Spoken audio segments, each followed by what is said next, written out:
Let's do this. All right. Hello, everybody. Welcome to the first episode of the Snapchat Mastery Blabcast podcast with my man Blake over here. Blake, why don't you take it away and tell everybody who you are?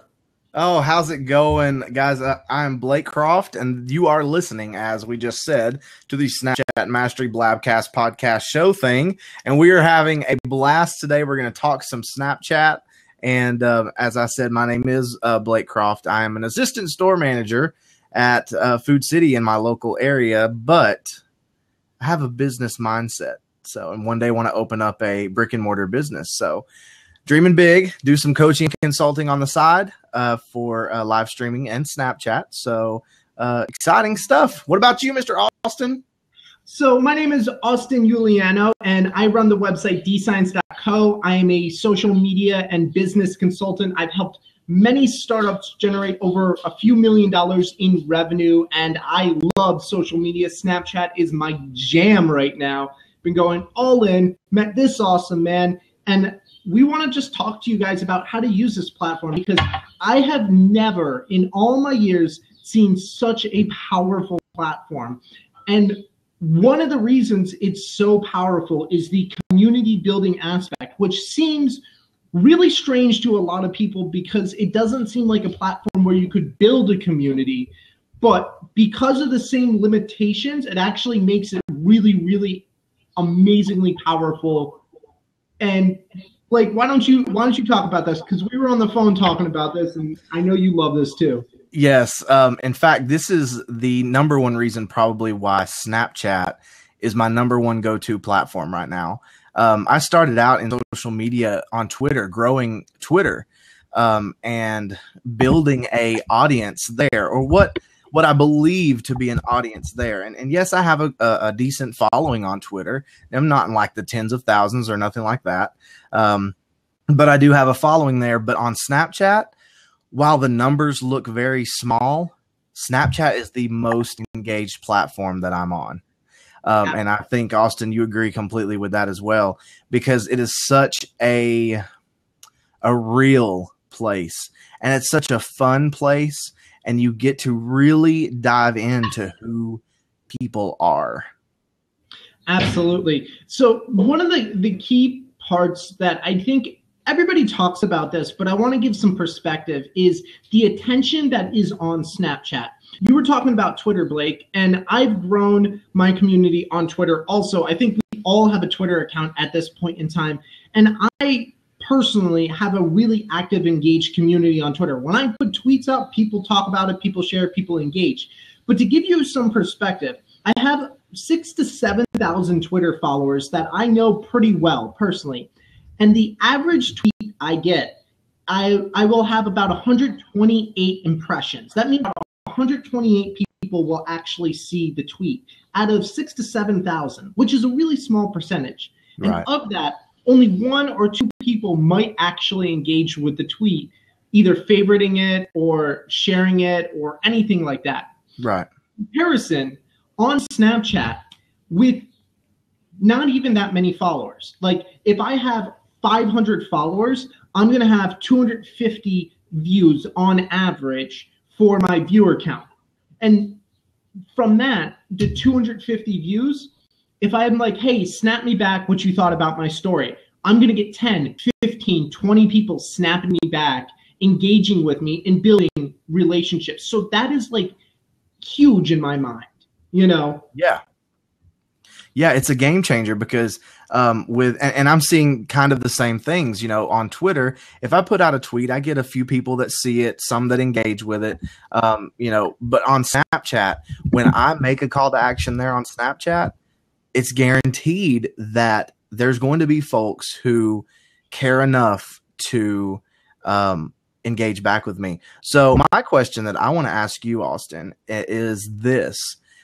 How would you say that you, Austin Giuliano, have created such an engaging community? And how the ultimate question is that I want to ask toward the end and to everyone that's in here with us now is I wonder how we could take such an engaged audience on Snapchat and and create an engaging environment elsewhere. Because I think what we're seeing on Snapchat, it's nothing new. It's just the ways that we're going about Snapchat. How could we bring that into other social media avenues to create an engaging platform there? That's what you have to look at, especially when you begin to work with brands. Yes, a brand could be really good on Snapchat, but their Facebook and Twitter could suck. How can you bring such a good engagement rate? How could you ultimately transition those to other platforms? But first, talk about how you've created such an engaging community. Sure. So my strategy has been very simple when it comes to building a community. And it's a strategy I completely stole from Gary Vaynerchuk, and his overarching strategy makes sense. He wrote about it in the Thank You Economy, and he's talked about it very often. It's depth over width. I'm not focusing on growing 50,000 views. That will happen, and I'm really excited for that day, and it's not too far off. What Right. I'm more focused on is creating deep relationships with the 10 people who are watching my Snap, then the 100 people who are watching my Snap, then the 200 people watching my Snap. Because if you create those deep relationships, if you create content specific to those users that they absolutely have to consume that content, then and only then will they go out there and start sharing it. Because if they have to consume your content, that's a good metric of you're actually making great content. And if they're consuming it and you're having relationships with it, then when you put something out that says, hey, I'm looking for shout outs, hey, I'm looking to Snapchat takeovers like you and I did, Blake, hey, I'm looking to do this, people will actually come around. And oh my God, I'm loving all the comments over here, guys. Sean Ayala, dude, your snaps are amazing, man. I gotta give props where it's due. Hi, Mayor. Hello, everybody else here. So that's my way. My strategy is very simple. I thank people time and again for engaging with me, sharing with me, talking to me. I'm just so appreciative, genuinely appreciative of every single second somebody spends watching my content. And that is pretty much my entire strategy. Be appreciative and keep making content for you guys as best as I possibly can. And that's how I've started building my audience and my community. Not fully community, but, you know, definitely the audience for sure. Yeah, you and I have talked plenty of times about this, and it's the fact that when someone takes the time to snap you, we were talking back and forth. It may have been you and I, or it may have been Chris Strub and I. Is if someone takes the time to snap you, why is it that they don't take the time to snap back? And to that, I would say that they, at that point, you know, life can be busy at times, but if you completely ignore that person, to me, what it tells me is that you truly don't value your community very much. If someone took the time to reach out to you with something and you just say, all right, now I'm just going to like ignore that. To me, that says, you know, you don't show much care to your community. What's important about Snapchat for anyone, Chris in the comments said it's lazy. Absolutely. The most important thing about Snapchat, if you want to have a rocking community, as the title says, is you have got to take the time to build relationships. And I think that's the key anywhere. And I think that's going to help us answer that question toward the end of how we can transition this into other social media platforms is if we start treating people like people and we don't treat them like just dollar signs or, you know, just another number. If we begin to treat people as people, then we will see that we will have a rocking community. Yeah, I think you agree completely. And to build on your point, a lot like you were asking how I do this, I literally watch every single person who is engaging in my content, and I have a very simple system. If somebody new comes up in my content stream, I reach out to them and I thank them personally. Hey, thank you for watching my snaps. It means the world to me. And then I mark that I have said this to them. So the reason I did this is because I started by growth hacking the crap out of my following. I went into Snapchat directory. I just started adding people because I didn't have a following. I had nobody. And, you know, my social media following is good, but it's not enough that I'm going to get thousands of followers right away. I had to put the hustle in up front So I found all these people. I got to engage with amazing people like yourself, Blake, and like half these other people in this room right now. And then from there, I can start curating my list and going, these are the people I'm engaging with, and these people aren't engaging with me, so I need to reach out to them and start that process. And if they don't, well, they don't, and you get rid of them. But it's about taking them one at a time, trying to build your community one view at a time, one person at a time. And it sucks because you can't do it really fast, but it's effort. Yeah, and I love what you said there, that if someone's not reaching out, you make the effort to reach out. That's crazy, and that's a thing that many brands and personal brands even aren't doing on Snapchat, even and other platforms. Is yes, they've gained a follower. That's great. But what are you doing to nurture that follower? Or what are you doing to begin building that relationship? People can follow you and they can just be digesting your stuff, but when will they really get to know you? They're going to get to know you when you take the initiative to reach out to them and say, hey, glad we're friends, and just begin talking with them and learning about them and learning about who they are. That's great, Austin. And I think that, yes, it's work, but that's what this is all. That's what it is, right? I mean, taking the lazy way out isn't going to build you a rocking community. You have to put work into it and invest your time and your life into people, people that you want to build relationships with. Yep, that's exactly right.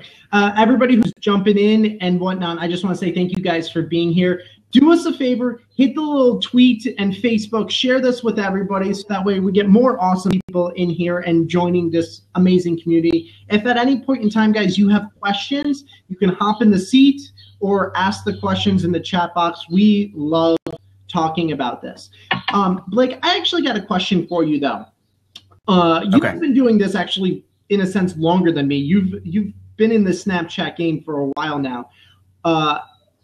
How have you built your community? What strategies have you put into place that have really helped you grow your community? The strategy, I don't know if I would call it a strategy. It's not really as difficult as people let on, I think, to grow community. It's hard because there's no discoverability, which we can discuss in just a bit. But really growing a community for me was just being a part of the community. If you say you open up a Twitter account and you start out and you follow a lot of people and some of them follow you back, but then you don't put anything on Twitter, what's going to happen? They're either going to unfollow you or, nothing's going to happen. You're not going to grow. Yeah. But when you become part of the community, when you become part of what you're doing, you're going to see growth. It's going to be slower than hacking it by ways of, people pay for followers, which is garbage. Don't ever do that, guys. But, there's people that have paid for followers and things like that. But if you are involved in the community, you are constantly investing time in those relationships, you're going to see organic growth. Sure, it may be slow, as I said, but you're going to see it. And then when you get involved in things, I put my Snap code on just about everything. I put my Snap code on. It's all my profile pictures everywhere.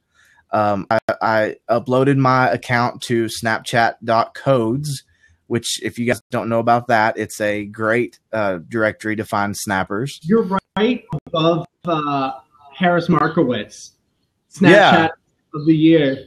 I was like, that's awesome. It's crazy. And so I'm on there. Of course, Carlos Gill's Snapchat.directory is another good one. 11th Second, I've been on there, featured with them. The 11thsecond.com has some great snappers there that you can follow. And so just getting your snap code out there into many different ways to many different audiences, you're going to find people who will follow you, will scan that code. Because let's be honest, scanning snap codes is fun. Yeah, it is. Like, if you see a snap code, like holding down on the screen and then, you see the face pop up of who it is, it's just fun. And then if you have screenshots, you could go in there and just do that. And they give you a funny little ghost and it shows you all the people that you followed. And it's just fun. So have your snap code everywhere, and that's a definite. And then another thing was I began to collaborate with other snappers. And guys, these are people that I'd never talked to before. These are people that I met through Snapchat. I mean, Austin and I just did a takeover just a few days ago. Yeah, it was. But one of the biggest things for me was I did a takeover with Ben Phillips. And when I did a takeover with Ben Phillips, it pretty much doubled my audience at the time. I had a views of like 150. And guys, I'm transparent about this because it's not a big deal to me. The numbers aren't what matters to me. I could have 2 or 25,000. It doesn't matter. It's just about if I was best friends with those 2 people, that's all that would matter. If 2 people buy you for $1,000, you've just made $2,000. You know, exactly. It's not the people or the numbers or anything like that. It's how deep of relationships. I'm sorry for interrupting you because no, people don't understand this. We did some consulting for a businesswoman who sold a year-long coaching package for $15,000 to over 200 women.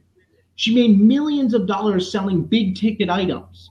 There's a level of trust you need to make, but just think about that. If you sold one $15,000 package a month, you're like, oh my God, I could make so much money with that. That blows my mind. It's just about creating really deep relationships.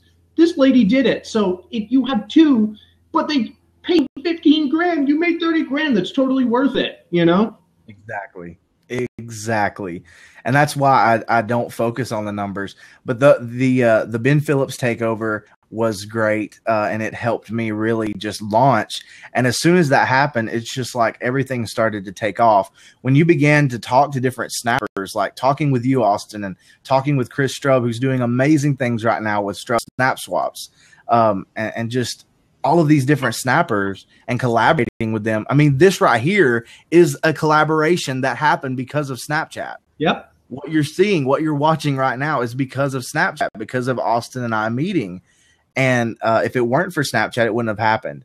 So, and Brad that's in the room, Next Gen Bizman. I mean, it hit the collaboration between him and I and Snapchatters podcast wouldn't have happened if it weren't for Snapchat.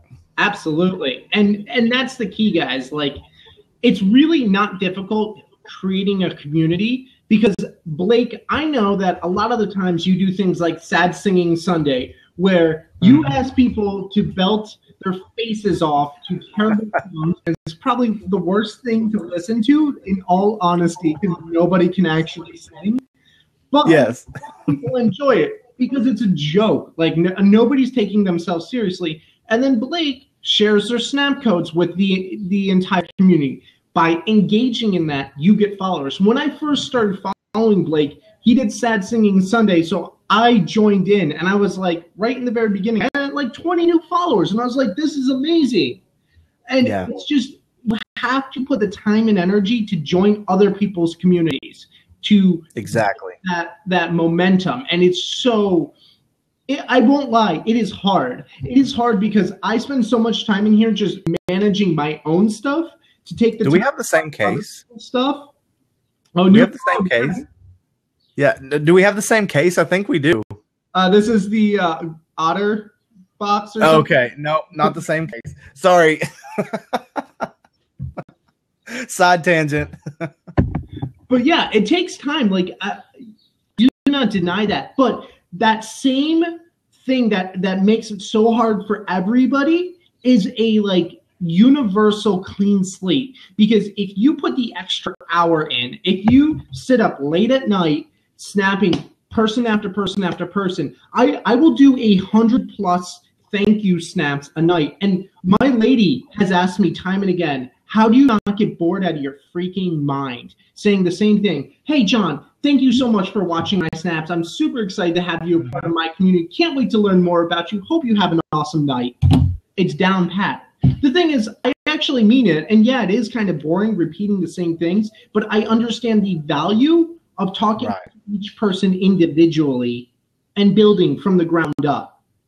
Mm-hmm. Yeah, sad singing. The thing about it is, guys, here's the thing with Sad Singing Sunday. It is a silly idea. It's the silliest thing I've ever come up with. And it was just off the cuff one day. I was like, I'm going to start a trending hashtag and it's going to be called Sad Singing Sunday. So snap me, you singing like an idiot. And it took off and now it's taken off even more. But the thing is like anybody could do something like that. Anybody could say, snap me something. And what you do is when they send you in a snap, then, well, here's the complicating part. To post it to your story, I have what's called a magical jailbroken device. But that may not be much of a problem in the future. And as soon as I get more information about this, I will definitely talk about it here on the Blabcast podcast show. Yeah. So as soon as I get more info, we might have a way to get around this posting things to stories. But do that, get them involved, and then say, this is what they did, da-da-da-da, and then here's their snap code, and put it on your computer screen and take a picture of it. And what that does, let's be honest here, is like, it's recognition. They're like, oh man, I was on so-and-so Snapchat channel, and like, I have to tell everybody so that they can go see me on the Snapchat channel of A and B or whoever. Mm-hmm. And so what happens is that person goes and follows the person that did the show. And then they tell a friend and they tell a friend and they tell a friend. Snapchat is quite a word of mouth platform. It really is. And the cool thing, guys, here is something I've noticed. There's this thing where when we look at Twitter or Facebook or Instagram or any of these other social media platforms, we're trying to compare where is our effort best spent. And it's like, oh, we want to engage with the people who have a big enough community that they can propel me, but not so big that I can't reach them because I'm never going to be able to hang out with Grant Cardone or Gary Vaynerchuk or whoever. You're like gauging, right? Snapchat doesn't have that metric. There's no way to tell how big somebody is. The only mechanism to tell is to look at the content they are producing, which works in your favor because we're all experts in something.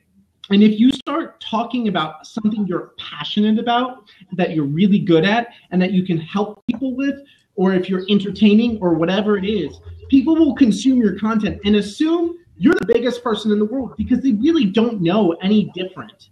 And it's not a bad thing. It actually is amazing. I've had really big people reach out to me and be like, you sound like you know this Snapchat game better than I do. How do I grow my following? This is where I'm at. And I'm looking at this like, wow, you're bigger than me. Way to go. This is what you can do because we all have different things. So exactly. Here. And real quick before we jump into that question, I think you said just spot on is that Snapchat is a platform that's not a respecter of persons. So, and Bree, and I shared this with you on the phone today, Austin, Bree, which is in the room with us now. I was like, everybody was telling me, oh, Blake, we miss you because you haven't had a phone all weekend. Funny story. We haven't had a phone all weekend. We miss you. And I'm like, oh gosh, everybody's snapping me saying like, welcome back. We miss you. And I'm thinking, what's so great though? I'm nothing special.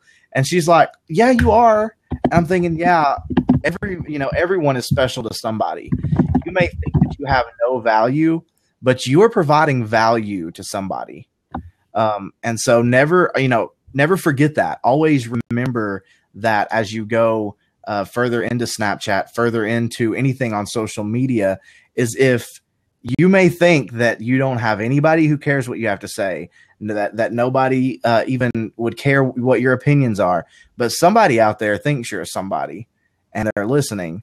And I think that's the key to success in anything. Yeah, absolutely.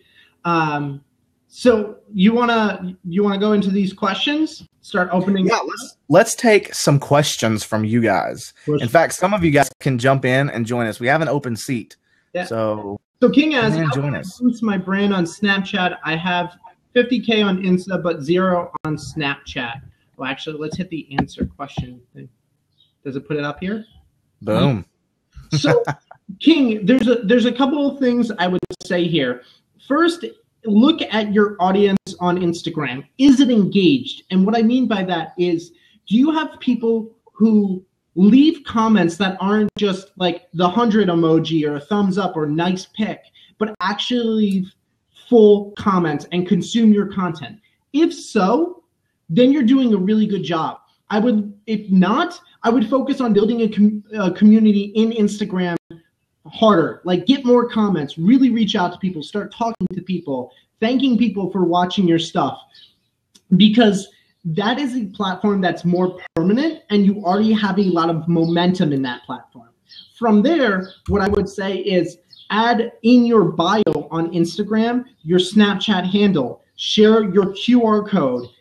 Every time I share my QR code on Instagram, and I have like nothing on Instagram because it's not a platform I utilize, I get followers. And it's just the mechanism. You use the right hashtags, you engage with the right people, you'll get people into Snapchat. It's one of the best ways to grow your Snapchat. If you have 50K, that's awesome. Blake, do you want to jump in and say something on this? Yeah, I would say I agree with everything that you said. One thing is, Chris just said I put my Snap code everywhere. I do too. The most important thing is let your Instagram audience know that you're on Snapchat. If you don't let them know, then they're not going to know you're there. So you have to share your Snap code, which you can share in an Instagram picture. But then you have to think in your mind, okay, I have an Instagram account. So, and I'm, as Austin said, if it's an engaged Instagram account, then you're doing something right. One thing I would advise you, though, is when you start on Snapchat, don't make it a double of what you're doing on Instagram. One thing you have to remember about any social platform is don't double content. You can repurpose some content in different ways, right? But don't just double content. If you are posting a picture on Instagram, don't post the same thing on Snapchat. Post why you post that picture, or how you post your picture, or the story behind that picture, and give your Snapchat audience something special that they won't see on Instagram on to Snapchat. Yep, absolutely.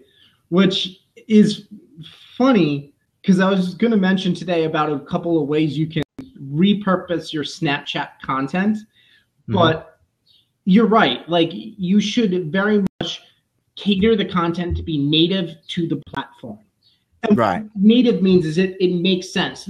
Think about it this way. Like, have you ever called up your credit card company and gotten an Indian speaker who claims his name is John, or something like that? And you're like, dude, your name's not John. I don't know what your name is, but don't say it's John. Like, respect me here. And like, there's just this friction in the communication. You understand them and they understand you, but they're not getting the subtle nuances that is the English language, because they're not from here. We hear it every single day. We take it for granted. The same thing with social medias. Like, you could take a photo from Snapchat and put it on Instagram, but if it's not native, which I've seen a lot of people do. Right. Not necessarily a bad thing. If you're like Shonduras, the Snapchat influencer, and can draw some amazing things, like, of course, put it on Instagram. Makes sense. It's cool. But the key here is it has to make sense contextually to what you're doing, and it has to be native to the platform. Right. Exactly. Yeah. Any more questions? And there's nothing wrong, and there's nothing per se wrong with repurposing, because you can take your Snap videos and you can put them on an app like Slinger. And what that does is it keeps your Snapchat content. Everyone say hi to Harley. My wife is behind me. Yeah. Sorry. Yeah. Everyone's telling you hello. But no, she said hello. The greatest thing about keeping your videos on Slinger is that it gives people, when they come to Slinger, something to look at, something to say, would this person be worth following on Snapchat? So, and Chris said he put his Snap Swap on YouTube, stuff like that, where it's archiving your content. There's nothing wrong with that. But when you're on Instagram, you wouldn't want to post that same selfie on Instagram. It's a different story.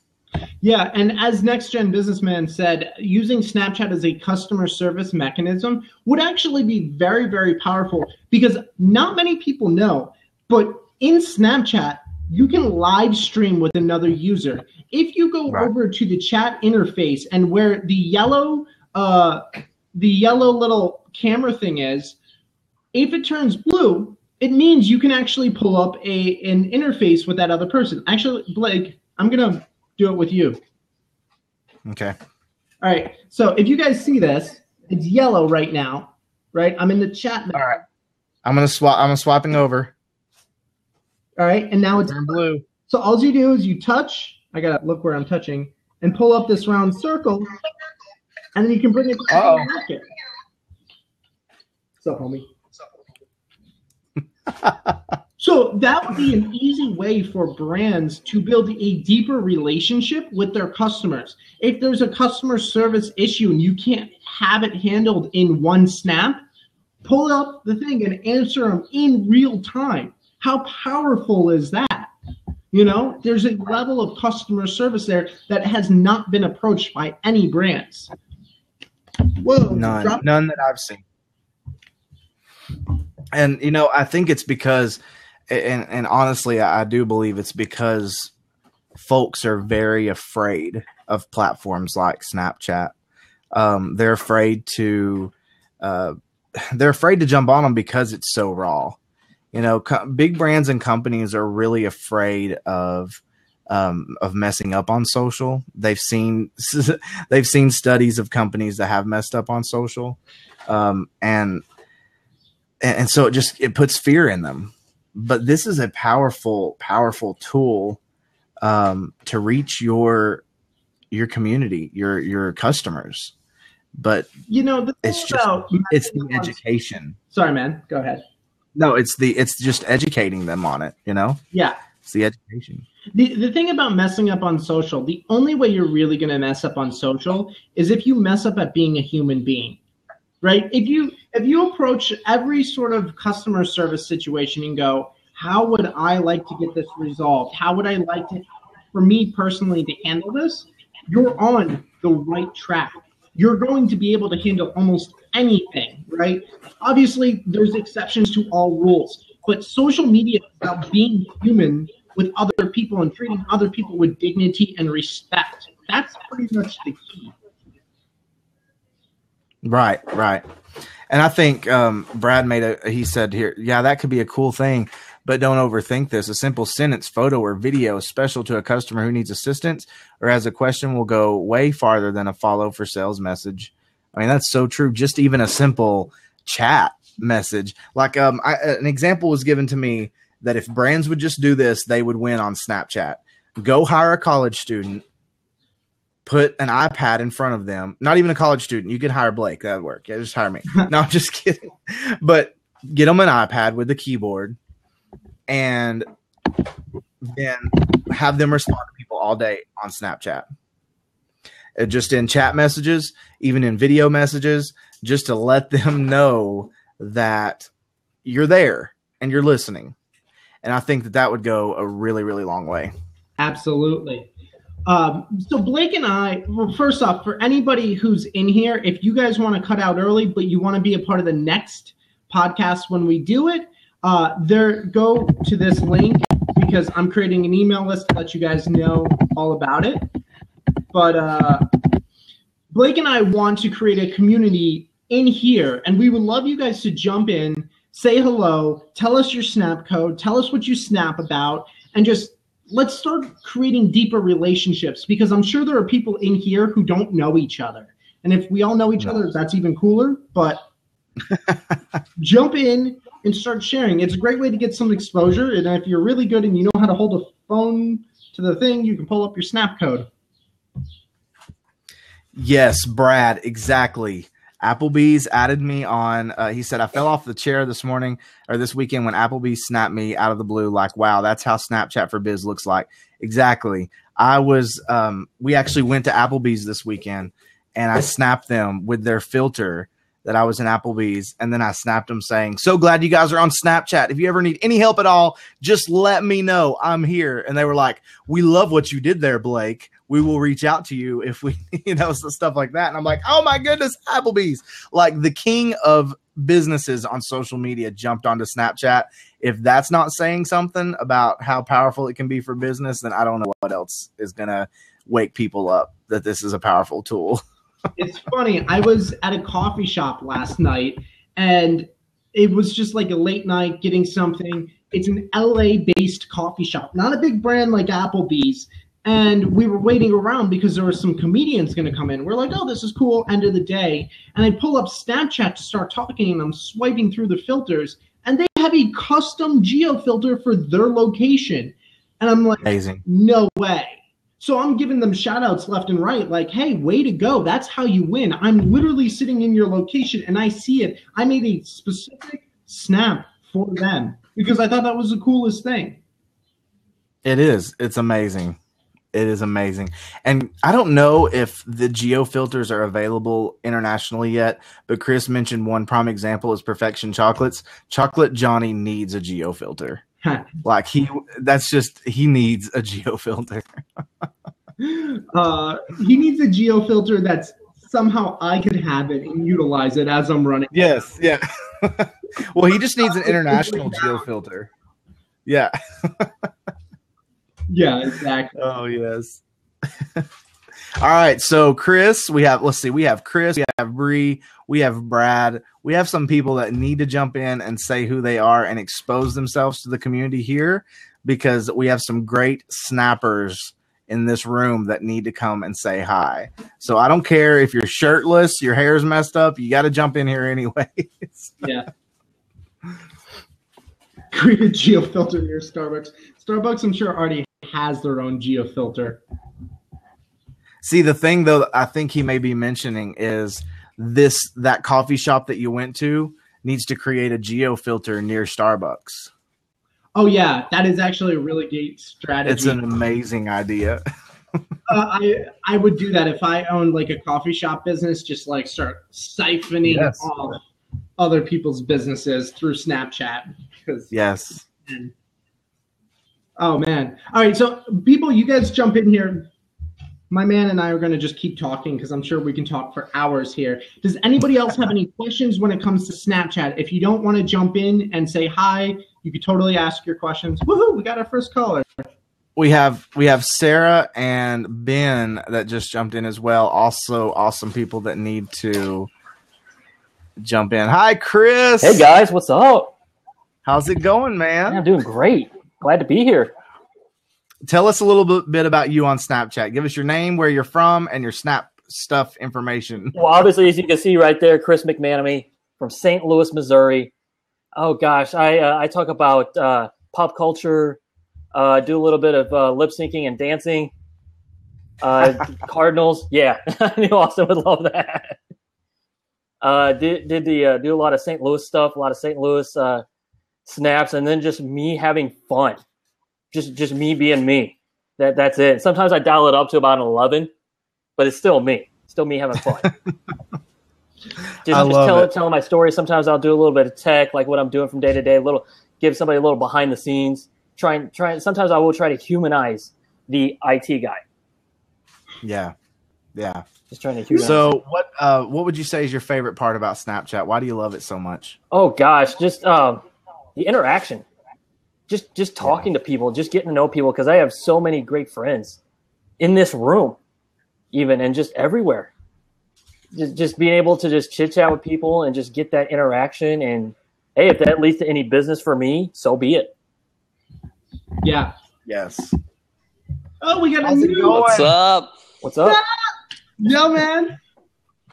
How's it going? I just want to say this fella right here. He should have been a winner about 2 weeks ago on Sad Singing Sunday because he was my favorite. I tried. Oh, goodness. How's it going, man? It's going pretty good. I just got Awesome. done studying, and I am now just chilling in a empty room. Awesome. All right, man. So tell us who you are, where you're from, and your Snap code real quick, or your Snapchat. Okay, my code is up there. Or not my code. My username is up there, Clay_Strider. I am from Athens, Georgia. I am currently doing mechanical engineering at UGA. And I do a lot of snap art and comedic stories. It's fun stuff, making a fool of myself in front of people. just outside. It doesn't matter. I don't care if people are watching me. I just do it. That is Exactly. the fun part. I love Snapchat and I love Periscope and all these other live streaming apps because when you're doing something ridiculous, people are just like, They are. and then normally what I do, because I have no shame, I don't ever feel embarrassed. My girlfriend feels embarrassed. So when they're being like this, I just stare at them and I'm like,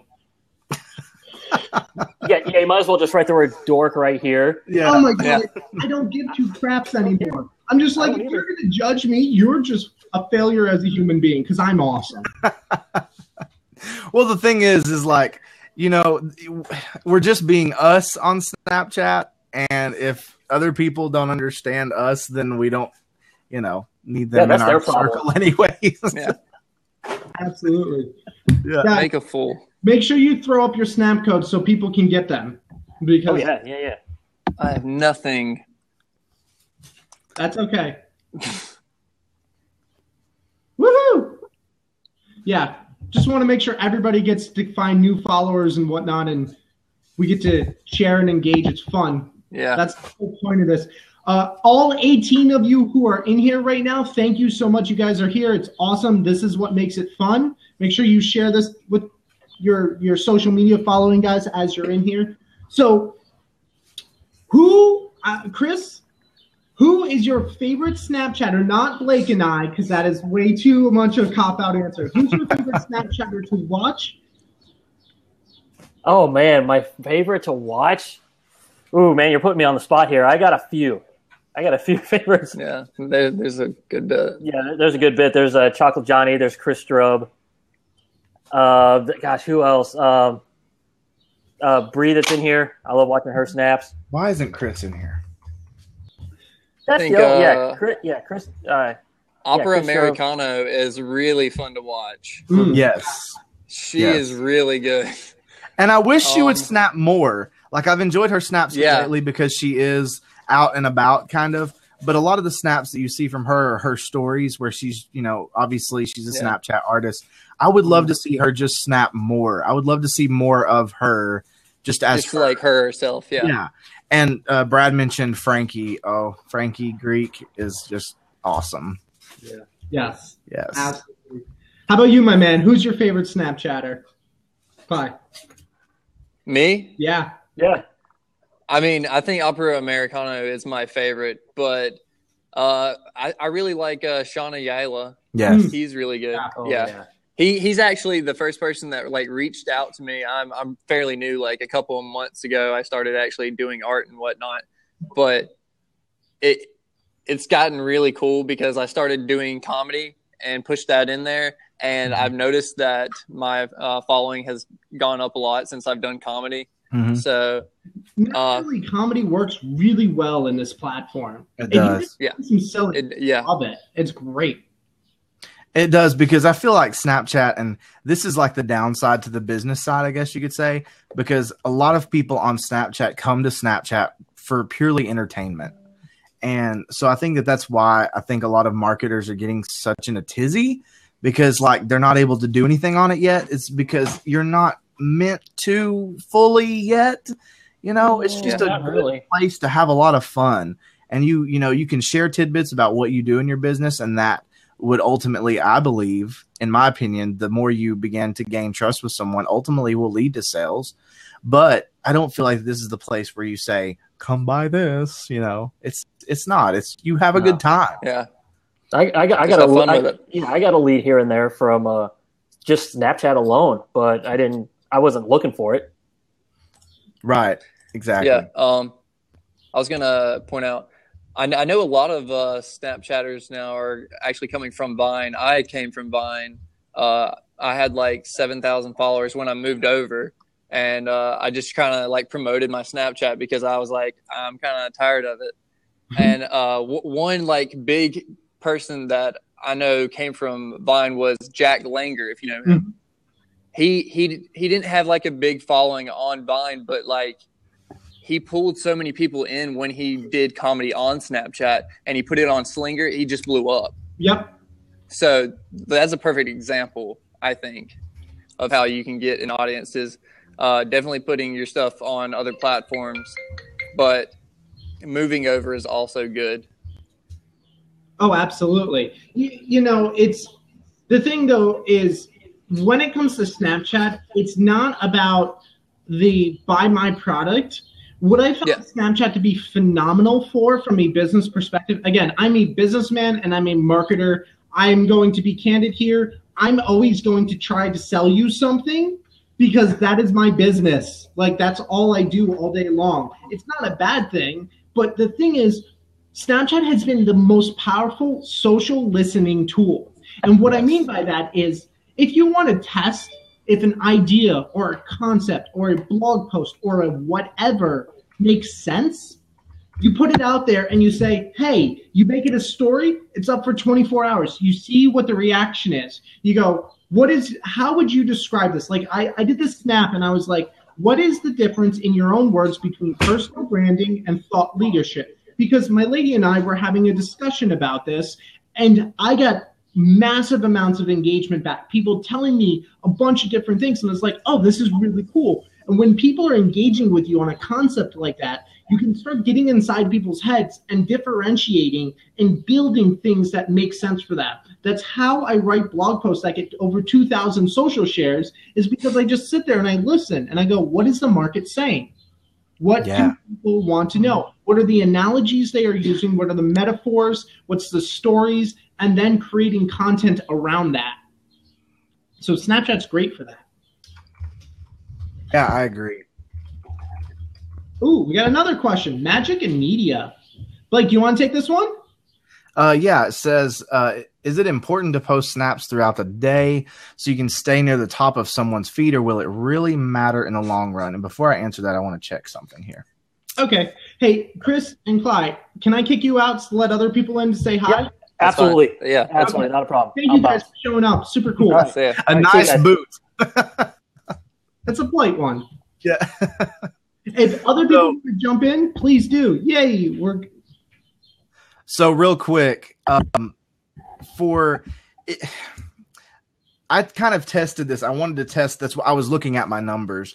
I haven't been able to snap all weekend because I've had a phone that got baptized in the toilet, and I wanted to test what would my numbers look like today after not being able to snap much. And they honestly, they look about the same. So I would say you could snap every day and get the same numbers, and you could snap multiple times a day, or you could snap maybe once or twice a week or 3 times a week. The key here is it's not as important how often you post. It's that you have a consistency. There you go. If you're there like just a little bit and you post 1 or 2 snaps, you're not going to see a rocking community. But if you're there on a consistent basis, you're providing good, solid value and entertainment, you're going to build a community. And this just shows me right here today that it doesn't matter if I snapped every day or if I snapped every 3 days. My numbers are still the same. People still come to my snaps, not because I wasn't there for a while. They come because they know what they're going to get when they come to my snaps, and they like that, so they keep coming back. Well, Blake, let me jump in. The key, though, here is that you have snapped every day, multiple times a day, and you've had stories. And the key with storytelling is the message has to be consistent throughout the start of the day. There has to be a start point, there has to be an end point, and you have to bring people through it. If you pull up only 2 or 3 snaps of blurry photos that don't make any sense, it's going to be crap content. Nobody's going to engage. So I would actually venture to err on the side of snap more often with a continuous story than it is to like wait and like let it run out. Yes. Just be pretty consistent. That's the way I would personally approach it, because it's easier to rein back in than it is to create more. Hey, Lynn, thank you for being here. Hi, Lynn. Hello. Can you hear me? Lynn's my buddy. How are you? I'm fine. You got me over my fear of singing on. Yes. Yes. That is we can do awesome. You've got a little bit of a delay there. It may be your internet. Sorry. Yeah, she's breaking up a little bit. That's okay. We still love Pierre, her. how are you? I'm doing fine. How are you guys today? Doing great. I was just wanted to jump in the conversation. I did post something a little bit back there, but Snapchat is definitely a bit of a beast that I want to unpack a little bit in my mind. I'm a marketer by trade, and the thing I have is obviously when you're building a relationship of any kind, and I use a business context in this example, but you know, your brand needs to be expressed, and I love this idea of stories because I think it's refreshing in general to the marketing community. I think the time of generic messages and just throwing things out there and expect the cattle to come and buy stuff is no longer, you know, the methodology. So Snapchat provides it. Making it. That's right. So like Snapchat definitely provides the opportunity to build a story, and I think it just needs another creative practice or approach to be able to be effective in a business on Snapchat. I agree, you can't do things the way you traditionally do things in terms of marketing. You'd have to be more creative, and you'd have to come across like you're not like, hey man, buy my thing, here it is, it's on discount if you buy it in the next 30 seconds. So it's not going to work on Snapchat. You know, so what have you guys, especially, you know, Austin, sounds like you're a business guy, and I'm, you know, Blake, you might be too. I just got in this earlier, but I heard him say I sell stuff. So yeah. I mean, he was black and white about it, right? So I really got it quick. Right. So how do you present your story, Austin, in a way that comes across as genuine and not salesy using Snapchat? So it's very simple. My strategy in the beginning was thanking people for watching and engaging. What I look at is I want to produce so much value in my Snapchats that whenever I go to ask for that sale, and when I use the word sale, it doesn't mean go out and go to the store and buy this product or download this app or things like that. A sale can be as simple as go to this opt-in for the Snapchat Mastery podcast that we're doing, right? And sharing and engaging and getting people on a deeper format than just a quick snap. So the way I approach it, it's very simply, I natively reach out and I go, this is what I'm doing. Here's the link. If you're interested, screenshot this, come on over. Or if it's something that it's like when I launched a course all directly through Snapchat, I asked, hey, who would be interested in this? If I created this course, who would be interested? And I got like 20 people saying, yes, I'm absolutely interested. That doesn't mean I went and made the sale, right? That's the social listening. I'm saying, does this make sense? And then I started following up and I'm like, okay, so why do you want this course made? Why do you want this product made?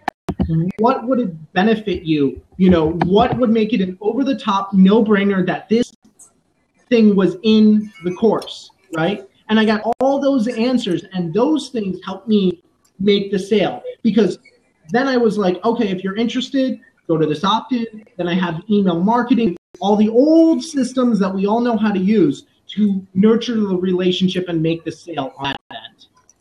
Does that make sense? Yeah. That's good. One thing I just was smiling about when I heard you talk that I realized, I guess Snapchat could be used for something like that. It's almost like a awesome focus group. You know, it's like, all right, here, guys, how's this sound? How does that sound? And then they kind of like, that's what I want. So it's like it sounds like a stage would be you want to build your tribe, your Snapchat tribe, and you want to throw out a few messages that aren't, you know, so you can try to attract people that you're going to best connect with. In your case, it sounds like you want to be a Snapchat expert, so you're throwing snaps about that. And then once you build that list of Snapchat followers, so to speak, then you start probing, hey, you know, and then you build a product and then start directing them towards a capture page. And then, like you said, you use some of the traditional marketing keys once they're captured and in your database. Yeah, absolutely. You know, it's not a substitute. It's not the end all be all. If you're looking for something with a return on investment in 3 to 5 days, you're looking at Facebook ads. They're so powerful. You're looking at Instagram ads, Pinterest ads. Those things work. That's like where your marketing budget should be going for, like, I need the quick money. But if you're looking at, hey, we need to build our audience. We need to long-term looking at our goals and saying, we don't spend as much money as we are on advertising. Where do we invest our energy? Well, Snapchat's a phenomenal platform to build it. So, hey, Matt. Yep. I have Hey, what's up? real quick. I just wanted to kind of add to what Pierre was talking about and kind of be contrarian, I guess you could say, because I'm a newbie marketer, right, guys? So I started out in marketing like literally maybe a year and a half ago, and just marketing me, and offering coaching and consulting services. But ultimately, my biggest dream is to have my own brick and mortar Bible bookstore in the area.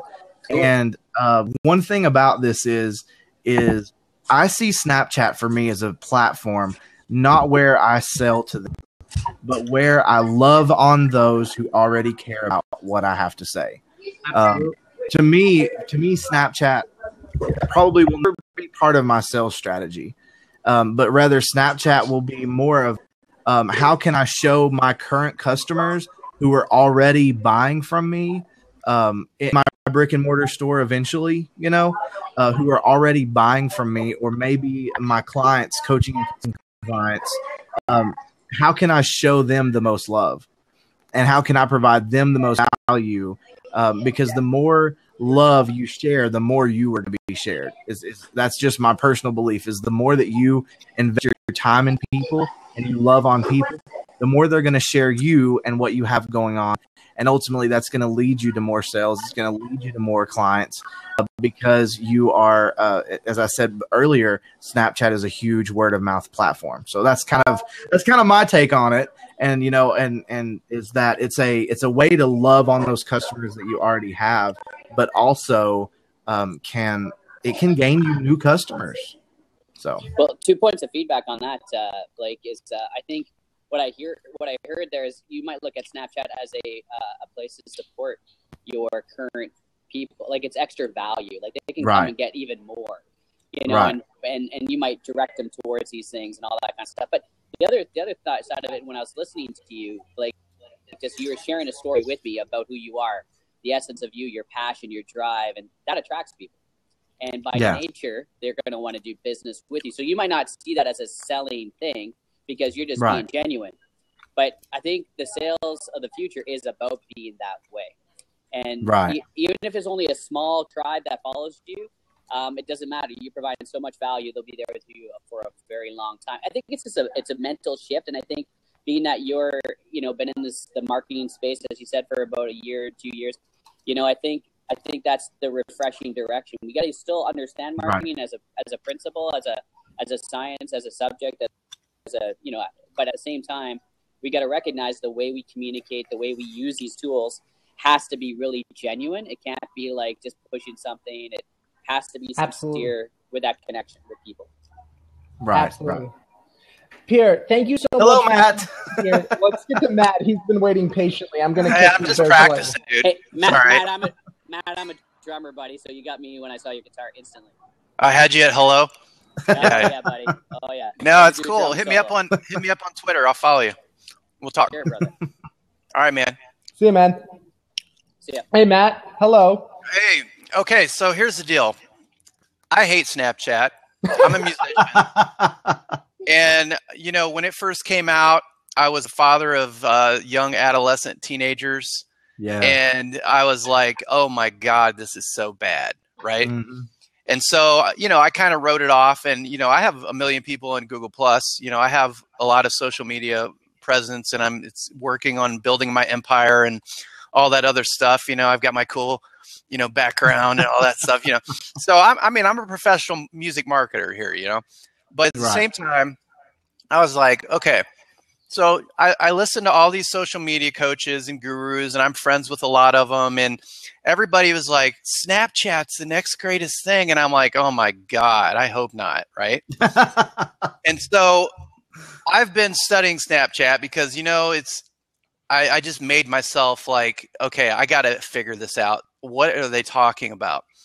And listening to your conversation, this is the first time that it has ever had of any value to me in my head. Yes.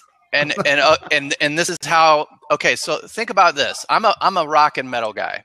Okay, so my audience are professional musicians. I have a podcast for musicians called Kingdom of Rock, and I interview like rock stars and social media people and entrepreneurs, and we're trying to figure out how to make money in the music business. So most of my audience are professional, cool people, and so like Snapchat is kind of like a popular thing, and at least it's kind of a mainstream popular thing. So I was like, how? And so I started recently going out to venues, and I noticed that all these young bands are using Snapchat all the time. Oh yeah, man, let me hook you up, bro. And I was like, wow, okay, so maybe I can see where this is going. But I'm like, so I started creating some snaps, and I'm like, this is stupid. I feel stupid. What am I doing here? And then when you guys started talking about it as a social listening tool, that's when the light bulb went off. Because the thing is, like, I have people that follow me that are professionals that are actually trying to make a business and make their way in the world. And some of them don't know anything about business, right? And you know how they always talk about in social media, you should always ask questions, open-ended questions, and it builds engagement, right? Well, Snapchat, like some of the people that are listening to my snaps, I would not think would have listened to my snaps. Mm-hmm. And so I'm like, huh. And so I'm like, okay, so what would I do if I had a whole audience of musicians? Would I try to sell them something, or would I try to find out what they want to buy? What they need? What do I need to build? Because look, I'm an artist, and I think that my music and what I build is the coolest stuff in the entire world, and everybody should want it, right? But that's an artist. That's the way an artist thinks. The problem is that that's not the way everyone else thinks. People like what they like, and cool, man. Yeah, people like what they like, and you can't change that, and that's why record companies, popular music, that's how that, came out. They're like, how can we sell as many of these plastic discs as possible? They found out what everybody wanted to hear. And they kind of created it, but they also kind of built a formula that worked, So, yeah, I think as a social listening tool where you say, okay, hey, guys, it's Matt today. I'm just out here on my porch thinking. And I was like, what is it that musicians really are struggling with in today's music industry? Why don't you hit me up with a snap, and I'll answer you personally and, reply back to you, and we'll talk about it. Let's open up a discussion. Absolutely. And some guy is on his tour bus, bored out of his mind. He's going to hit you up with a snap, and you're going to start a conversation and build relationships with potential customers and what have you. So that's kind of the long way around there, but that's kind of what just happened in my head. Yo, it's absolutely true. It's all about relationships. Sorry for cutting you off, Blake. No, you're fine. You're fine. If you look at any industry, it blows my mind when we start doing this. But if you look at, look at Jimmy Fallon, for instance. Jimmy Fallon, who is extremely famous, happens to have grown up and was neighbors with all his friends who are all really famous, and they all started doing things together. It's about building your network. The more diverse your network is, the more you build with, say, fellow musicians, the easier it is to go one level further and propel yourself. A rising tide lifts all boats. So it's just helping everybody who's around you because it just lifts you up. It's great. And it doesn't matter if it's Snapchat or anything else. So I want to have you guys on the show sometime. But anyway, besides that. Hit me up. Okay. And so Matt, one thing I want to say to you is that I love music myself. I can sing. Believe it or not, you wouldn't think so with Sad Singing Sunday, but I can sing. I play. I play some piano a little often, sometimes bass guitar, drums. So I love music. And listen, Snapchat can be so powerful for a musician because these are the things I think of when I think of how musicians can use Snapchat. First, what type of device do you have? Do you have an iPhone? Do you have an Android device? I have a S6 and I have the new iPad. Okay. Okay, the reason why I was saying this, and this is going to take some barriers to cross, which you and I can connect if you want to, and talk about this, but Sure. is doing a Snapchat show highlighting musicians. Ooh. Now, you can do this in a few different ways. You could you could do all the stuff that you need to do for like the intro, and then you can give your account information to the fellow musician, obviously who you hopefully trust to have your account information, and let them introduce themselves, maybe play a little bit of their music. Of course, obviously it's 10-second intervals, but it can be done. There's barriers you have to cross, but it can be done. And you're building a community based on this music and you know, the music that you're sharing, the musicians that you're sharing, and doing things like that. Oh my goodness. Just it's awesome. Like, Well, I mean, there's a Snapchatter. Go ahead. Sorry, Matt. I apologize. No. I was just going to say that I'm really like, I'm kind of in my brain only. I'm an old school rock star, like in my brain, like the 80s, you know, because that's when I stopped having the dream. And so when I woke up 20 years later after being in the Air Force for 20 years, that's where I started again. And so the new things like Bandcamp and all these different indie music things and stuff is kind of like, I don't have a clue about it, right? But when I started going to the gigs and seeing all these bands, there's a bunch of music venues really close to my house. It was starting to make sense that, hey man, these guys are just trying to figure it out just like anybody else, except now they have to do everything. You know, there's no record company that's going to, you know, save them, so to speak, you know? And so, yeah, I think maybe if I went to different venues and I could interview people and do build stories, maybe for, Sorry. No. I mean, that's good. I mean, I get so excited. No, that's cool. Can I add something? Sure. Yes. I'm friends with a guy on Snapchat who he records his performances. He's a singer in a band, and he'll go to different bars and stuff on the weekends, and he records himself singing and like the audience and stuff. It's one of my favorite things to watch. So if that's something, I love it. I feel like I'm right there, even though it's like 10 seconds, you know, long, but it's just, and it just he sings all these songs that I grew up with, and it just brings me back, you know? So that could be something you could do if you perform at different venues. So if he sent you a text message and asked you to send him $100, would you? No, I'm just kidding. I'm being a marketer. I'm joking. You never know. That's the test right there. That's the test. No. Wait. Blake got money out of asking people to send him money on Snapchat. So I did. It's a level, right? And it was a joke. Well, did you get a lot? No, it was just like $25, but still it was money. Here's the biggest. This is one of the biggest challenges that musicians in today's music business struggle with, is you have to wear both hats of the salesperson and the artist, and it's absolutely, they are totally opposite of each other. And like you had the big bad record company for everybody to hate for charging $20 a record, right? So you have to figure out a way to overcome that. You don't have this machine over here taking the hatred of the consumer. You're the machine.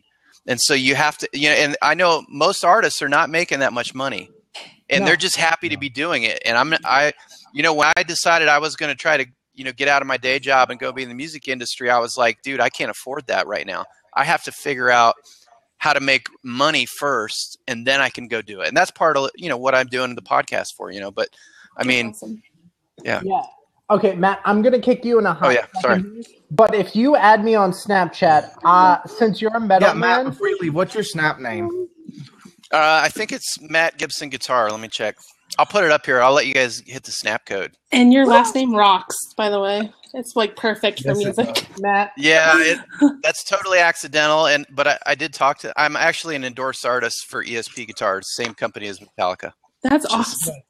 Yeah. Oh yeah. Well, I want to add you on Snapchat. You need to, if you play stuff on. Yeah, he's in here. If you play on Snapchat.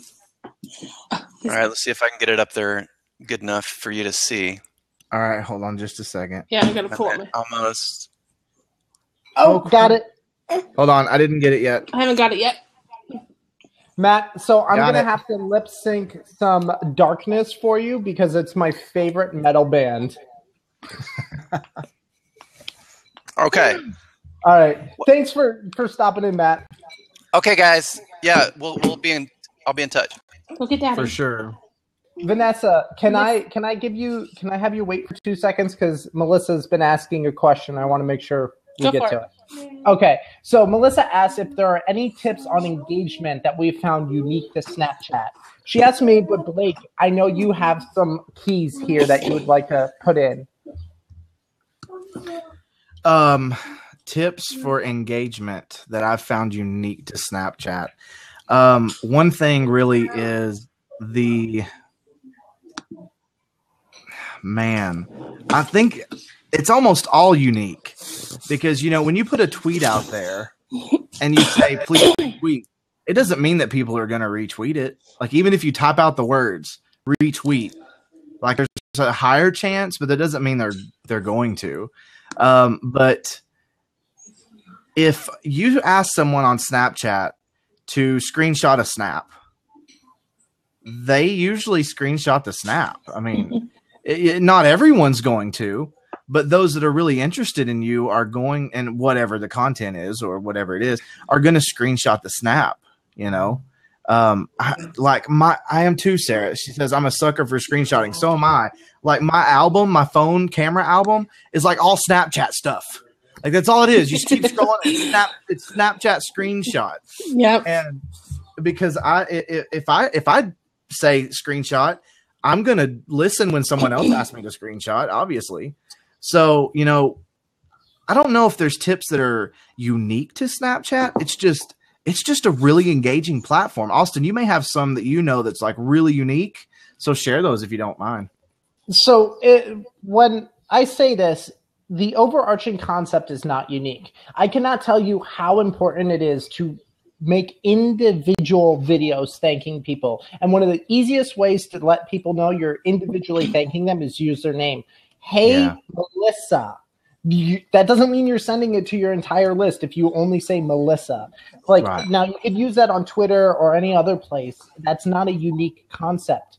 But what is unique about Snapchat and the way I engage in this platform and build a community and all of this is I found a way that it makes sense towards my brand, my own personal brand. I am really silly. And as you guys know, anybody who's watched me, I do a ton of lip syncing and I love being silly. So one of the first things I do when people start watching stuff and start engaging with me is I ask them what their favorite song is. I will pull up their YouTube video and I will lip sync them their favorite song. He did that. Which is a personalized connection to every single person. Yeah, Nessa, I know I totally did that for you. I liked it. I'll never forget when I first met Austin, and I'll just say this because we're talking about the personal aspect. He personally snapped me and he said, "Hey, I love that you're doing the Work on Writing project." He said, "I write on a blog, dscience.co, and I just want to give you some good tips that can help you be a better writer." And then he took the time, guys, to snap me about like 5 tips. Or maybe even more. I know it was a total of like 9 snaps he sent me, and I still have them all saved, of tips to be a better writer. And guys, did you not see what just happened there? Like Nessa remembered when Austin sent her favorite song. I remembered my very first interaction with Austin when he helped me out with my writing. If you take the time to be there, like there, one-to-one, then they'll remember you. Mm-hmm. I agree. Okay. Sorry, I had to brag on you, Austin. No, I love people bragging on me. My favorite subject. I'll talk about me all day, but my ego's getting big. Oh, come on back in. For me, I feel like Snapchat started out for me as like therapy, because I I've told this before, but like I've gone through a really dark time in my life. I went through a lot of depression, and I've gone through therapy and stuff.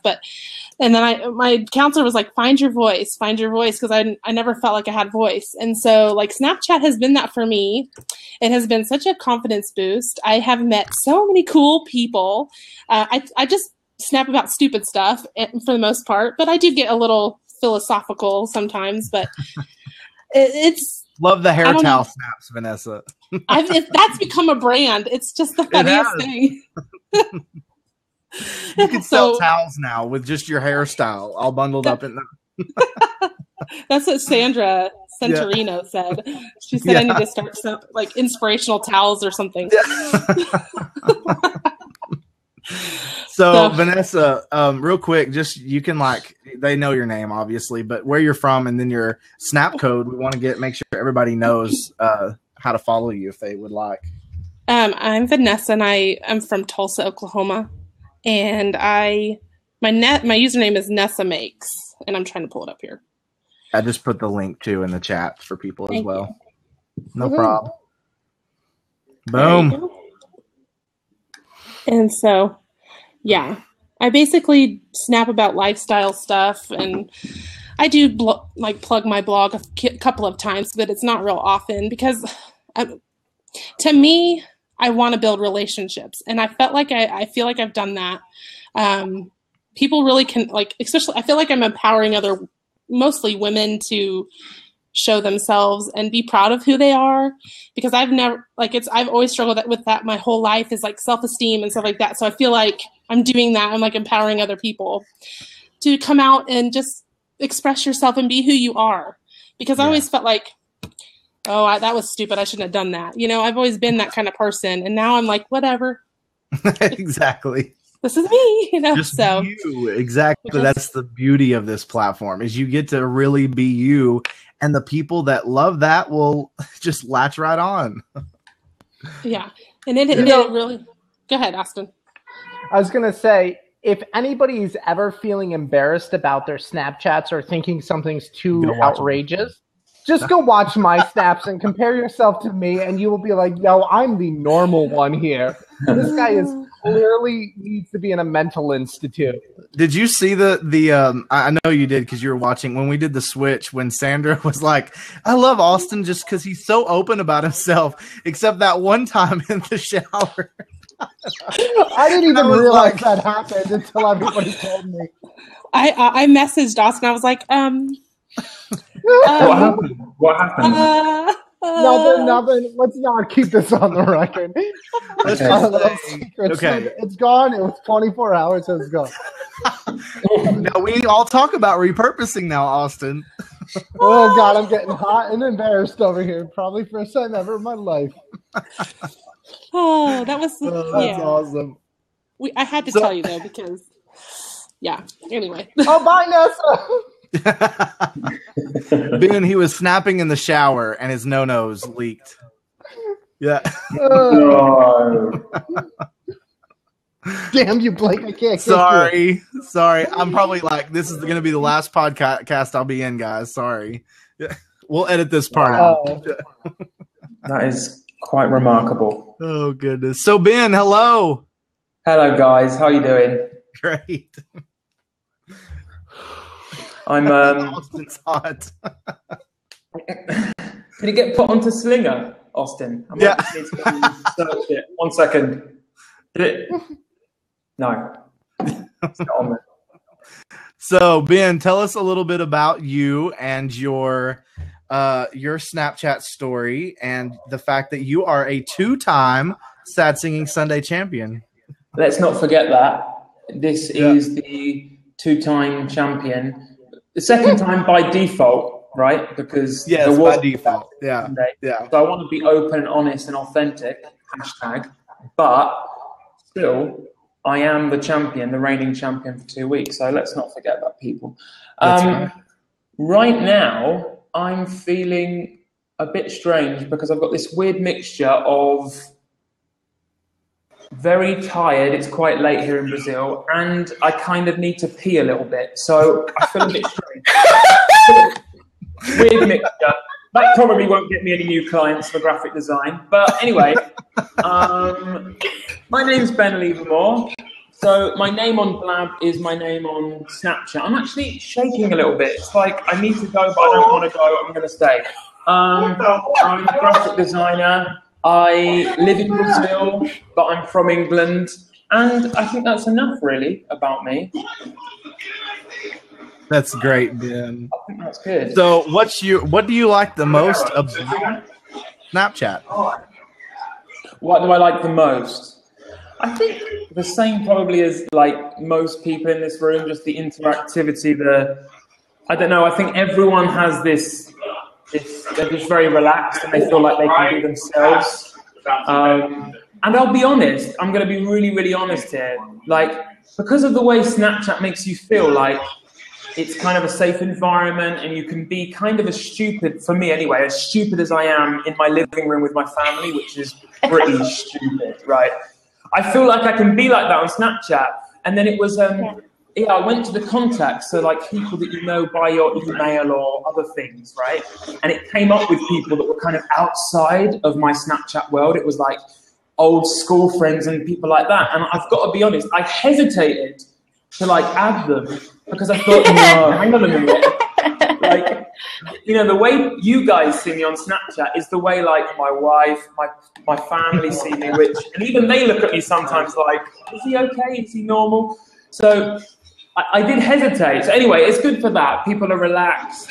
They just are themselves. There's, you know, pretty much my job is making sure things are pixel perfect and everything looks good. And with Snapchat, I can just do a quick snap, look like crap, quite honest, and just scribble all over it and send it quickly. Yes. And it's like a real contrast to what my job is all the time, which is making everything look, you know, like hopefully really good. So that's what I love. I love that. That's awesome. That. Yeah, man. Yeah. Ben, thank you for stopping in, man. We're going to kick you out. No problem. Go for it. Peace. Love you guys. Peace. Cheers. Bye, Ben. Bye. Bye. Hi, Blake. Hi, Austin. Hi. So I know a lot of you are going to want to go real quick. And before you go, make sure you go to the link I just posted in the chat, sign up, and I will let you know when the next one are happening.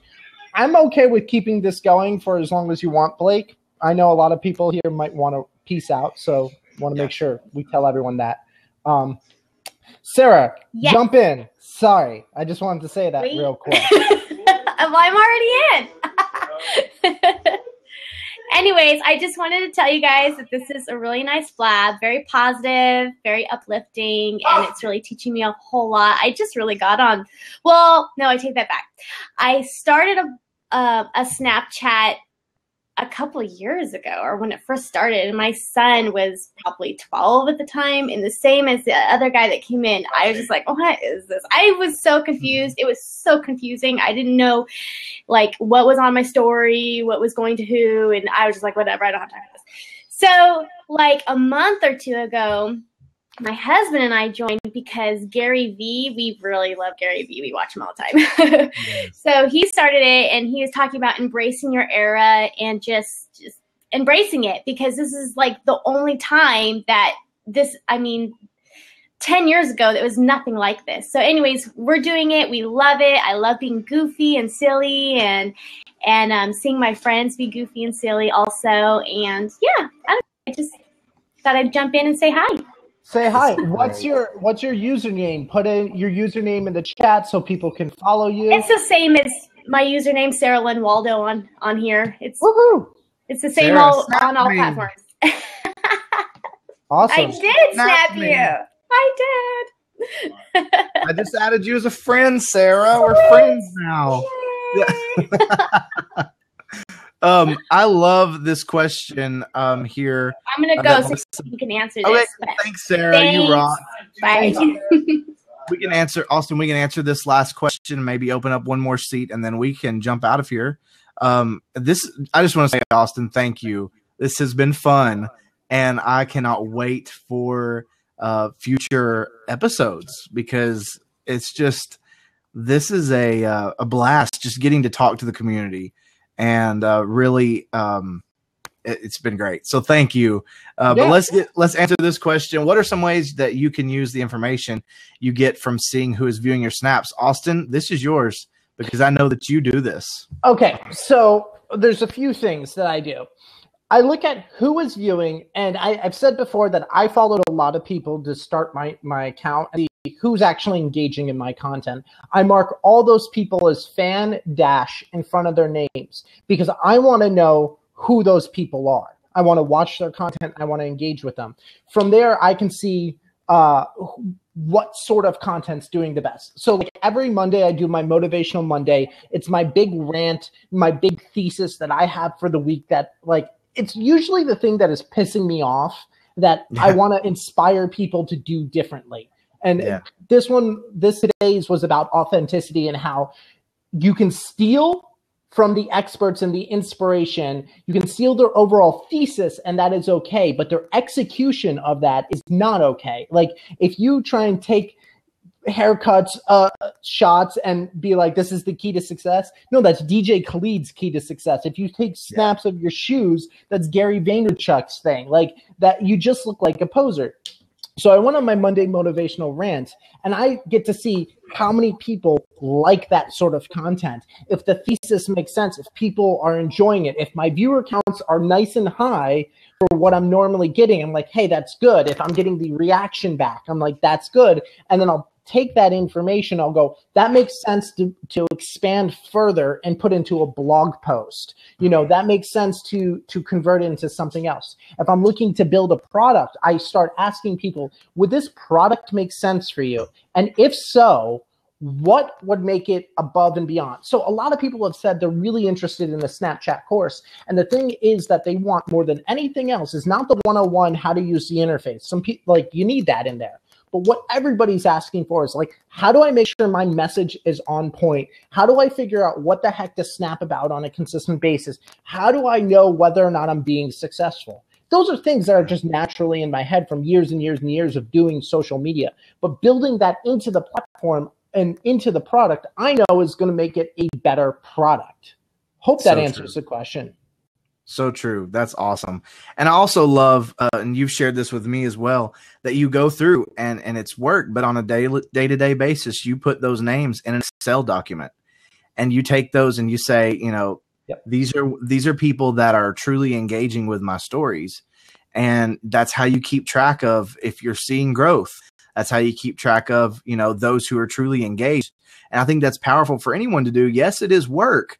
But man, it, as Ben just said, it's serious Snapchatting. Serious Snapchatting. It's not that hard, though. That's the thing, is like when you like first just marking the people who are watching your snaps as, hey, they're watching my snaps, you know, or hey, they're A, B, C, D level content. That's a great way to just start building your audience because you're like, this is the content I need to consume. You're my A level people. I don't care if you watch my snaps or not. I do not care if Gary Vaynerchuk watches my snaps. I want to watch his snaps because I might learn something. You know, I don't care if Harris Markowitz watches my snaps or Sean Durst or any of those people because they inspire me to make better content. That's the only reason they're on my list is I'm like, you guys are where I want to be. So I'm going to watch what you're doing and get any piece of information I can, you know? And then I'm looking at the people who have terrible feeds and I'm like, look, the only reason you're going to be in my Snap account, and this is 100% candid honest, is like, if you are not winning in creating content, you're only going to be in my feed if you're consuming my content. Otherwise, we don't have a relationship because I'm not going to consume your content and you're not going to consume mine. Well, I'm not going to waste my time on you. You know, like I will reach out. I will try and build a relationship. But at some sort of time, if that doesn't happen, you're gone. I mean, that's just it's business. Let's get the other two callers in here too. Woo! Hey, how's guys? What's up? Hey, how's it going, Bruce? How's it going, Andre? Andre. So I've been on Snapchat maybe 6 years because my nephew was on Snapchat. Now he's now 16 and he's abandoned Snapchat. Now I'm still on Snapchat, but I never really learned it. I never. What are some of the tricks? Maybe the filters and stuff like that. that you can suggest?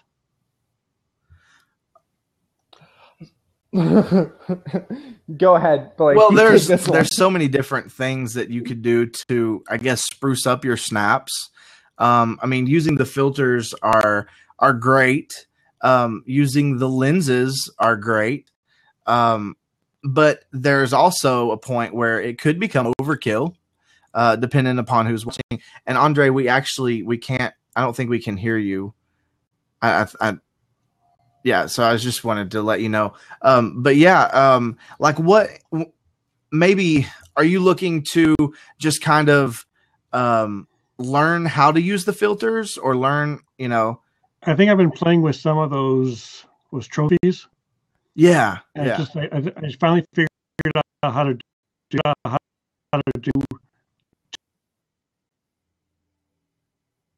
I think we might have lost you, Bruce.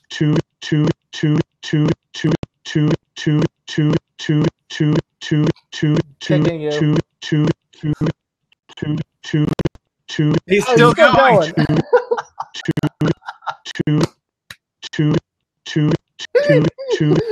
He's got 2 things down, guys. Just 2 things. That's all he needs. Oh my goodness. That was the best blab bug ever. I figured somebody should have been dropping a beat at that. Andre, your sound isn't working, my friend, and I'm sorry for kicking you, dude, but you were bugging out. Andre, are you there? Yeah, we can't hear you still, Andre. Check on. He's just messing with us now, too. All right, Andre, why don't you leave and try and join back in, see if that works. For everyone else, because we are going to be wrapping this up shortly, link in the right over there, dscience.co/Snapchat-blab. Go sign up. We'll let you know when the next one of these is going to be happening. Let us know what you would like in these shows. What are your questions? We can build content around you guys. I'd love to have Melissa jump in if possible. She said that she could answer Bruce's question. I'd love to have Melissa jump in here real quick, if Matt wouldn't mind, and then we could bring Matt back in. Actually, can I just tell one quick 30-second story? Because that's all I'm in here for. All right, so Ben Livermore was in here before. A couple of weeks ago when Gary Vaynerchuk was getting really loud about Snapchat, that is when I really started to take it more seriously, and I started looking for opportunities to follow people. So Ben just happened to find me on Instagram, followed me. I noticed in his bio that he was on Snapchat. I was like, that's perfect. I'm looking for people to add on Snapchat.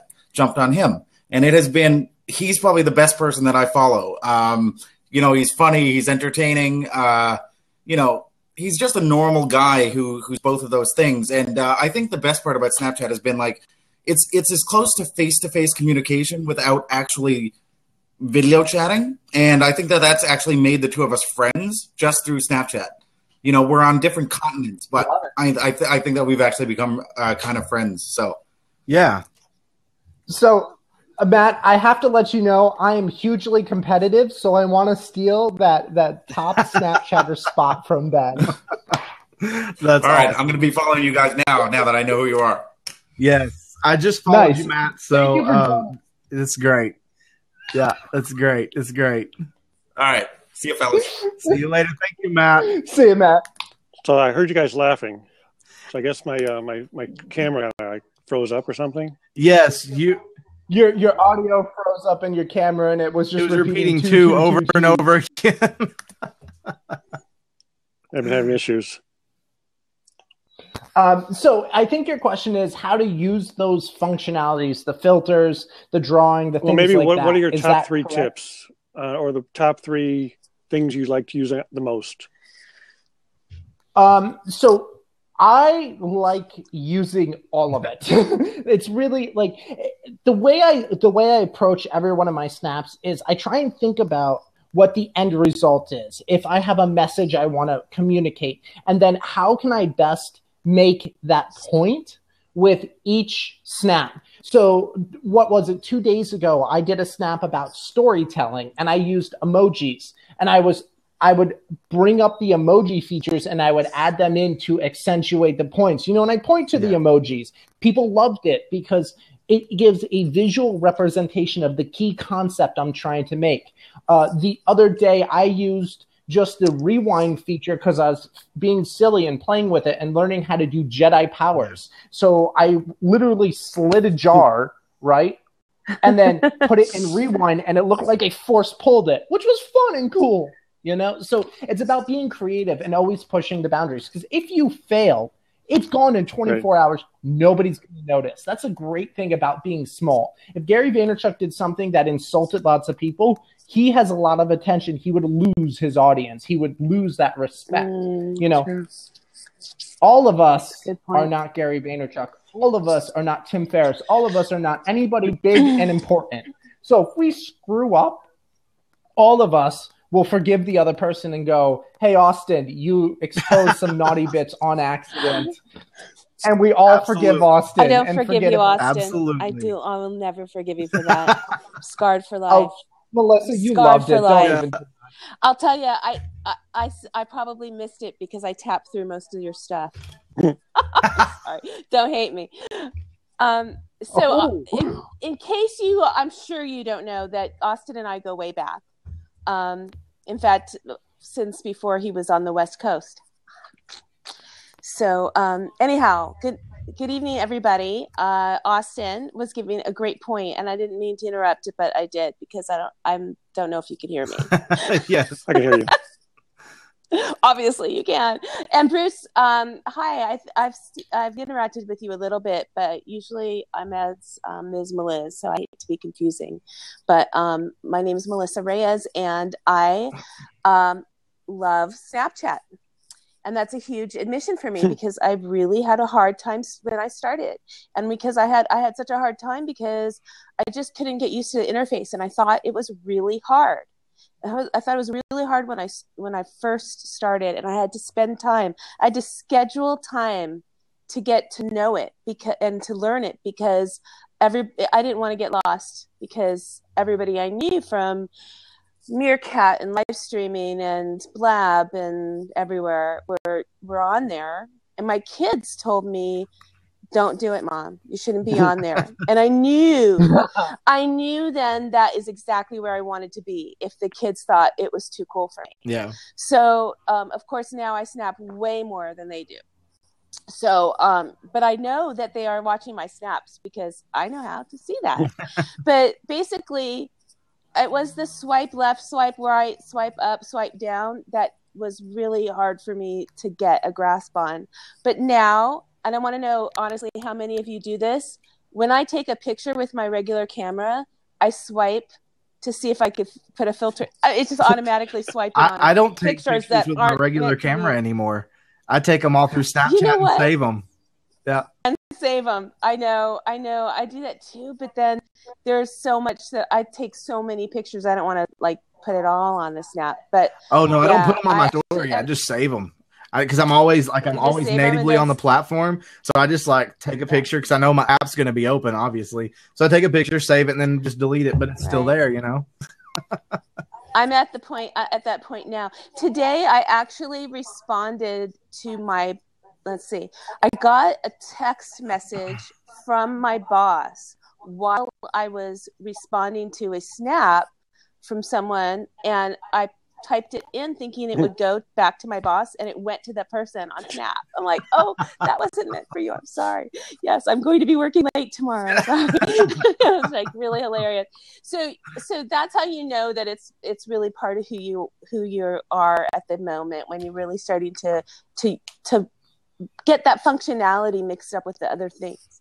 So why can't they all just be the same? But it's not the same because it's very innovative and intuitive, and it's just a matter of getting used to it. So Bruce, did you have any specific questions about how you use it or certain features? No, because it sounded to me like you were going to ask about that. I think I've got an idea because I've been on it for a while, and I've been seeing other people do it. I like it better than text messages because I'm a pack rat, and I save all my text messages. But with Snapchat, it's gone. Yep. So if I text somebody through Snap, that's okay. I can forget about that. Exactly. But I used to Well, be. then you don't want to start. There's actually somebody at my door. I can't believe it. You don't want to start. It's me, saving Melissa. all that. I'm at your door. Yeah, really? Are you at my door? Why don't you come over? You could start saving stuff. Yeah, that's what's really scary. I think I started doing that too. But I used to be cool Uncle Bruce Yeah, you can go to back my there. nephew because he was on Snapchat posting stuff that his aunts and his mother and his grandmother would never approve of.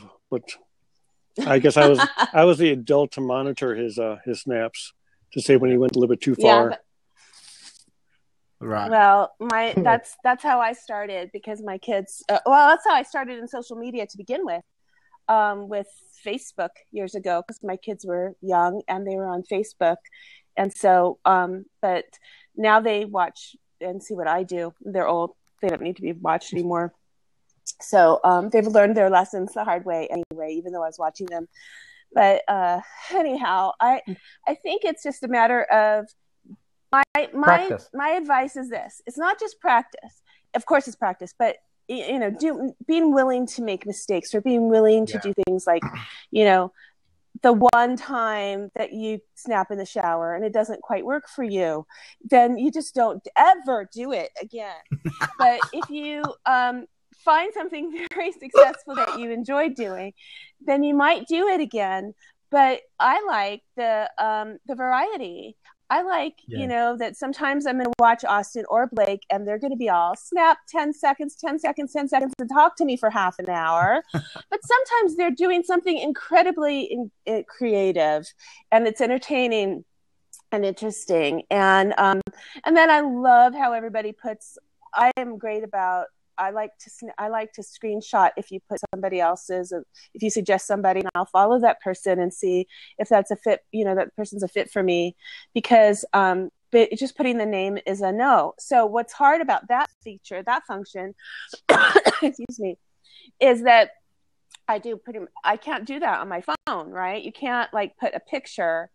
You can to an individual, but not on your Snap. So you gotta you gotta show your screen and take a, what I mean? Yeah. Of your computer or whatever. So yeah, the 2 device is a real great tool. Having 2 devices to be able to show pictures and snap people that you want to share and suggest. And then, I'm doing a lot of drawing, which is extreme. For artists and musicians, I think it's a great way to be able to show, or even anybody who has a product, to be able to show what they're doing. And if you're not following It's a Snap TV, she's amazing, gives amazing tips for how to engage and how to help. She's got a business account and her personal account, and she gives tips on both. So she's pretty fantastic. Or follow me. No, just kidding. Yep. I got to follow all of you on Snapchat because I'm not sure if I'm following you yet. Although I think Blake, I've seen Blake before. So I'm not sure if I'm following you or not. I'm not sure. What's your Bruce? Go ahead. Both of you guys, go ahead and give us your Snap codes, and we can put them in as a link in the chat so everyone can follow you guys. Because that's the important thing. This isn't about Austin and I; it's about you guys. We want. Excuse me, it's all about me, isn't it? You have the exact same number of fields on you guys. Yeah, the props. You're exactly tied. Somebody's. Sometimes we do that. I need to win. Yeah. Give me the 2,000 before Blake. Well, I was excited because I found my Blab T-shirt the other day. Now I want a Snapchat T-shirt, but nice. I had an echo. You could follow me. Maybe Austin, could you put my link in and then my name on Snapchat? Unfortunately, because I didn't know, is Ms. Biz Events. It's actually, if anybody wants to send me email, that's my Gmail account, MsBizEvents@gmail.com. And that's why that's my name on Snapchat. But everywhere else, I'm Ms. Meliz. And I'm using 10-minute. I'm on Ms. Meliz on Blab and 10-minute because I have a show on Tuesdays called Tinseltown Tonight. And that's the account I use for that. Melissa, is it M-I-Z, Ms. Biz? Mm-hmm. Yes. Just like Ms. Meliz. Yeah. MIZBIZ. That's it. Thank you. And I am BSVP TV across all my platforms. Awesome. Snapchat. Except for Facebook. Oh, you got it for me, Austin. Awesome. Well, guys, I've got to run, so we need to wrap this up for this evening. Yeah, thank you both guys. Yes. You're welcome. And everyone, if you are interested in seeing the next one, go to dscience.co/Snapchat-blab, and we will let you know when Blake here is free, and we're going to do another one. Yeah. Sign up, and we'll let you know. Awesome. Cool. So thank you. Oh, James, you missed the entire thing. Hey, James. Guys, thank you every single person who showed up and said hi and jumped in. Carrie Jones, we'll get to your question next time, Carrie. Yes. And Blake, thank you, man. Thank you, Austin. It's been amazing. I've greatly enjoyed this. Awesome. Cool. Well, guys, thank you guys. Recording.